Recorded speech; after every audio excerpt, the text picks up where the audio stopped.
we supposed to sleep on the streets? We need to go home. We're going home, don't be afraid. I was wounded in my first operation. He was hit by a shell. He's blind now. I didn't take part in any operations. I didn't do anything. He was demobilized, but we kept the flat. This former officer in Bashar al-Assad's army is trying to convince this HTS fighter to let him go home. Thank you, thank you. May God protect your children. For fear of retribution, the family fled its staff accommodation when the regime fell. It's okay, they let us in. This compound is home to the officers of the infamous 4th Division. The elite unit headed by Bashar al-Assad's brother Maher was feared for its brutality and accused of committing crimes against humanity.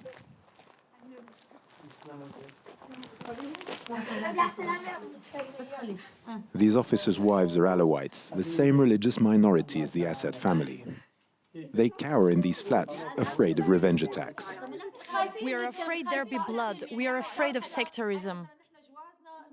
Our husbands were officers in that idiot's army, but our husbands didn't do anything. If they had, we wouldn't have returned to our apartments. My husband hasn't killed anyone. We want to know what will happen to our husbands. All the flats in the compound have been broken into. The door is smashed, and all valuables are gone. They stole the TV. When HTC took Damascus, we were frightened. We took a few of our belongings and fled. We were told they would slit our throats because we're Maher al-Assad's 4th Division. The compound is practically deserted. Some officers have fled abroad. Others are hiding in their villages, waiting to hand their weapons to the new authorities and hoping to be granted a taswiya, a certificate that they have no blood on their hands. In the meantime, these HTS fighters tell us they're here to protect the residents from potential attacks.